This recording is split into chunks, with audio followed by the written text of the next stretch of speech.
दोस्तों जैसे ही रामायण की बात आती है तुरंत हमारे मन में श्री राम, सीता और रावण की तस्वीर उभर के आती है। दोस्तों और भी पात्र थे इसमें जो रहस्यों से भरे हुए थे।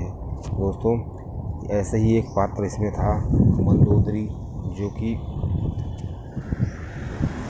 रावण की पत्नी थी। दोस्तों उनका जीवन भी रहस्य से भरा हुआ था।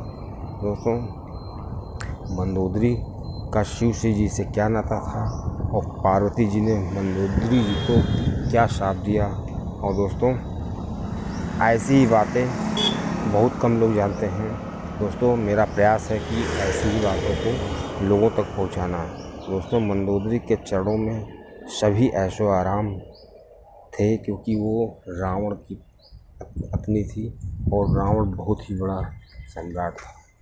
दोस्तों एक ऐसी समर्पित पत्नी जो असुरों की पत्नी होते हुए भी धर्म को मानती थी, उसकी पहचान एक पतिव्रता पत्नी के रूप में की जाती है। दोस्तों हिंदू पुराणों के अनुसार आपको मैं एक बात बताता हूँ कि किस तरह मंदोदरी जो थी वो रावण को पत्नी के रूप में मिली। दोस्तों हिंदू पुराणों के अनुसार मंथुरा नाम की एक राक्षसी थी जो कैलाश पर्वत पर गई और वहाँ पर तपस्या कर रहे शिव जी को अपनी तरफ आकर्षित करने का प्रयास करने लगी। दोस्तों शिव जी को आकर्षित करने के प्रयास में उसने नृत्य करना शुरू किया। काफ़ी देर तक नृत्य चलता रहा। तो वहाँ पे उस समय पार्वती जी नहीं थी और शिव जी तो अपने ध्यान में मग्न रहते हैं। दोस्तों शिव जी सब भस्म वगैरह लगाए थे, क्योंकि वो नृत्य कर रही थी तो भस्म उसके भी लग गई थी। दोस्तों जब बहुत देर नृत्य होता रहा, उसके कुछ देर बाद श्री पार्वती जी आई। जब पार्वती जी ने देखा कि श्री शिव जी अकेले एकदम धुनि रमाए हुए हैं और ये श्री शिव जी को रिझाने में लगी है, लेकिन जब पार्वती जी ने इसके पूरे बदन पे भस्म लगी देखी तो उनको कुछ शक हुआ और उन्होंने सोचा कि क्यों ना हम इसको कोई श्राप दे दें। दोस्तों उनको शक हो गया और उन्होंने इसको मेढक बनने का श्राप दिया और कहा तुम 12 वर्ष तक जो है इसी तालाब की मेढक बनी रहोगी। दोस्तों ऐसे में वो बहुत ही विनती करने लगी। जो मंथुरा थी राक्षसी, उसने बहुत विनती की मुझे जो है इतना बड़ा श्राप मत दीजिए और ये है वो है। तो श्री शिव जी ने भी बहुत ही कहा, तब जाके पार्वती जी ने कहा ठीक है मैं इतना बड़ा श्राप कम तो नहीं कर सकती, लेकिन मैं अगर ये तपस्या करेंगी और आपकी पूजा करेंगी तब करेंगे तो ज़रूर इनका जो पीरियड है वो कुछ कम हो जाएगा। जो 12 साल का है वो 1 साल का हो सकता है। दोस्तों लेकिन हुआ ऐसा, उसने तब किया लेकिन उसको कोई फ़ायदा नहीं हुआ और वो 12 वर्षों तक तालाब की मेढक बनी रही। और इधर जो थे एक बहुत ही बड़े राक्षस थे जो कि मायासुर नाम के थे। वो अपनी पत्नी अप्सरा जो थी उनके साथ में वो पुत्री की अभिलाषा में एक यज्ञ करना चाहते थे, एक तप करना चाहते थे। दोस्तों उनको पुत्री नहीं थी, 2 पुत्र थे लेकिन पुत्री नहीं थी।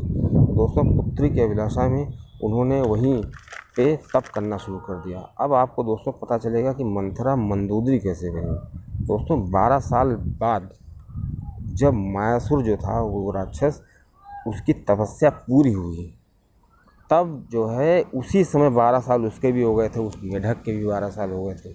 और जैसे 12 साल पूरे हुए तुरंत उसने एक कन्या का रूप ले लिया और उस कुएं में चिल्लाने लगी ज़ोर ज़ोर से कि कोई आए मेरी रक्षा करे, मैं अपनी तपस्या मैंने पूरी कर ली है। तो उधर दोस्तों मायासुर अपनी पत्नी के साथ तपस्या कर रहे थे। तो जब मायासुर ने झांक के देखा कुएं में कि अरे यहाँ पे एक कन्या है, तो बस वो तुरंत गए और उस कन्या को बाहर निकाला और उसी कन्या को अपनी पुत्री के रूप में स्वीकार कर लिया। और दोस्तों इस तरह जो मंथुरा थी वो मंदोदरी के रूप में मायासुर के पास आ गई और मायासुर के पास बहुत ही आराम से रहने लगी।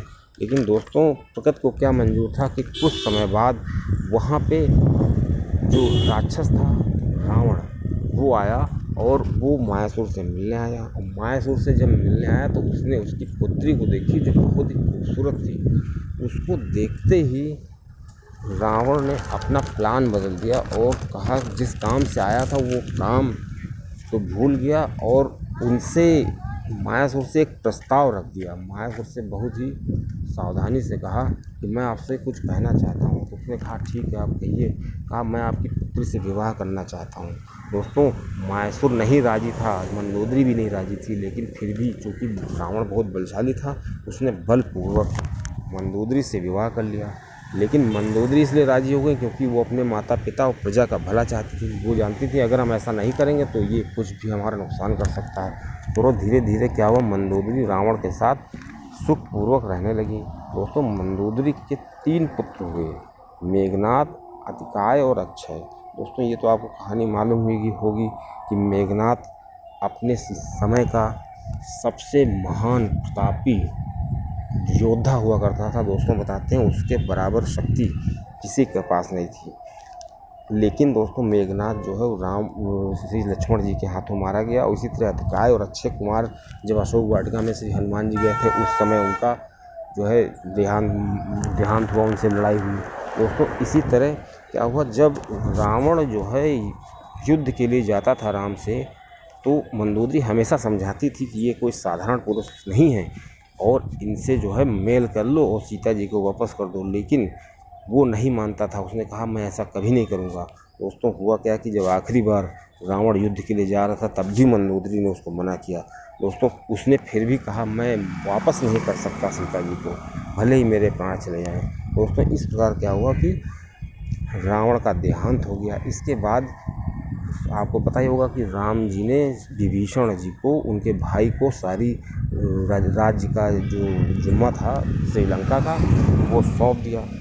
लेकिन दोस्तों क्या था कि जो मंदोदरी थी उसके बारे में जब पता चला श्री राम जी को तो श्री राम जी को लगा कि नहीं इसको भी कुछ मिलना चाहिए और ये भी डिज़र्व करती है। तो दोस्तों उनसे रहा नहीं गया तो उन्होंने उनको विभीषण जी को एक सलाह दी। कहा कि अगर तुम इनसे विवाह कर लो तो दोनों का काम बन जाएगा, दोनों लोग मतलब आराम से रह सकते हो। लेकिन दोस्तों श्री राम जी की जो सलाह थी वो पहले मंदोदरी को समझ में नहीं आई, लेकिन वो उनकी सलाह पर अपने कोप भवन में गई और वहाँ पर बहुत देर तक, कई दिनों तक विचार करती रही। लेकिन उसके ऊपर कोई असर नहीं हुआ। लेकिन धीरे धीरे उसको समझ में आने लगा, मंदोदरी को समझ में आने लगा कि ज़रूर उसको श्री राम की सलाह माननी चाहिए और विभीषण से विवाह कर लेना चाहिए, क्योंकि वो उस समय वहाँ का राजा था और श्री राम जी ने उसको राज्य सौंप दिया था। धीरे धीरे क्या हुआ दोस्तों, मंदोदरी जी जो है वो विभीषण जी से विवाह करने के लिए राजी हो गई और उन्होंने उनसे विवाह कर भी लिया। दोस्तों इस प्रकार जो था मंदोदरी जो थी वो एक राक्षसी से लेकर के विभीषण जी की पत्नी तक के सफ़र की ये छोटी सी कहानी है जो पुराणों में वर्णित है। दोस्तों जो मंदोदरी जी थी वो काफ़ी रहस्यों से भरी हुई थी और दोस्तों ये जो थी धर्मपरायण स्त्री थी और इनका जो रावण को संदेश था, रावण को हमेशा सही सलाह देती थी कि तुम जो है श्री सीता जी को वापस कर दो। लेकिन कई बार उसने रावण को समझाया लेकिन रावण अपनी जिद पर अड़ा रहा। दोस्तों जब अशोक वाटिका में भी बहुत समझाया। दोस्तों चैनल आपको अच्छा लगे तो सब्सक्राइब करिए।